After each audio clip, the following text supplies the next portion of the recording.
فبأي آلاء ربكما تكذبان. صاحب نے فرمایا ان سے حسی صاحب کو کہ وسائل تو 100% موجود ہے، اس وسائل کو صحیح استعمال نہ کرنے کی وجہ سے ضروریات پوری نہیں. وسائل کیا ہیں؟ وسائل ہاتھ پاؤں ہیں، زبان کان ہے، دل دماغ ہے. یہ وسائل سب کے پاس موجود ہیں. جس کے پاس وسیلہ نہیں ہے اللہ نے اس کے لیے کوئی وہ نہیں رکھا ہوا. سفر مما قلیل الینا راجعون.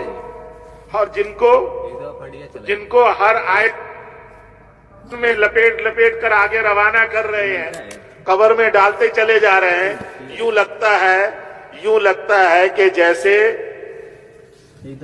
ابھی سفر میں گئے ہیں، تھوڑی دیر بعد آ جائیں گے. ایک طرف تو یہ ہے، اور دوسری طرف ناکلو تراثہم کأننا مخلدون بعدہم. اور ان کا چھوڑا ہوا مال متا خود ایسے ٹوٹتے ہیں کھانے پینے پر کہ جیسے ہمیشہ ہم تو یہی رہیں گے. وہ گیا ہے اور یہ مال متا بس ہمارے لیے ہے، ہم اس میں ہمیشہ رہیں گے.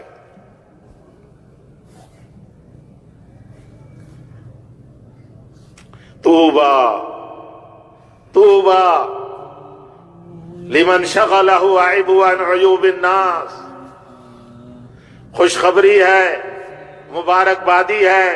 طوبہ جنت کے ایک درخت کا نام ہے، شجرۃ فی الجنہ، جس کے نیچے 100 سال عربی رسل کا تیز رفتار گھوڑا دوڑتا رہے تو اس کا سایہ ختم نہ ہو. اس درخت کو بھی طوبہ کہتے ہیں.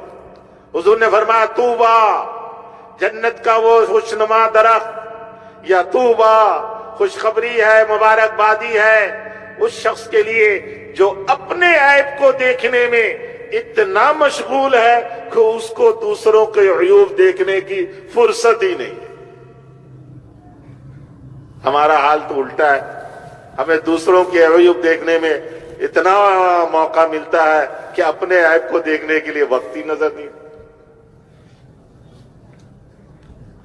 ہمارے بھائی بلال صاحب تھے بزرگ ایک رحمت اللہ علیہ، وہ بھی ان پڑھ تھے لیکن ایسے بزرگ تھے کہ بڑے بڑے پڑھے لکھے انہیں عالموں سے بھی بڑھ کر سمجھتے تھے.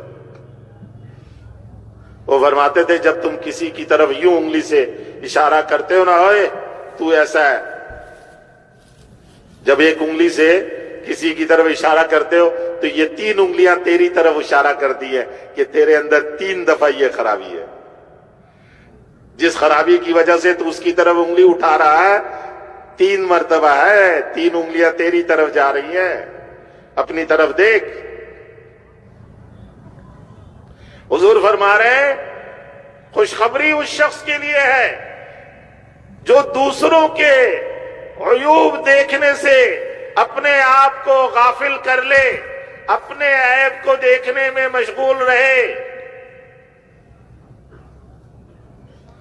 اپنی خرابیاں دیکھتا رہے اور اس کو درست کرنے کی فکر لگی رہے. ہمیں دوسروں کی خرابیاں خوب اچھی نظر آتی اور پگڑیاں اچھالنی بھی خوب آتی. فلاں ایسا فلاں ایسا. میں نے شروع میں ہی کہا کہ غیبت یہ غیبت ہے. اگر وہ خرابیاں اس میں موجود ہیں تو غیبت ہے، اور غیبت کرنے اور سننے دونوں کی دعائیں قبول نہیں ہوتی، کرنے والے کی بھی اور سننے والے کی. اللہ ہم سب کی حفاظت فرمائے. اور فرمایا حضور صلی اللہ علیہ وسلم نے طوبى لمن تاب مكسبه وصلحت سريرته وحسنت علانيته واستقامت طريقته. خوشخبری اور مبارکبادی ہے اس شخص کے لیے کہ جس کی کمائی پاکیزہ ہو، کمائی پاکیزہ کمائی ہو،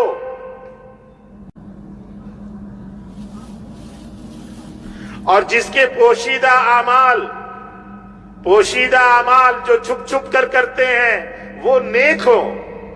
چپکے سے چھپ کر تنہائی میں اندھیریوں میں جو اعمال کیے جائیں وہ نیک اعمال کیے جائیں، برے اعمال نہیں.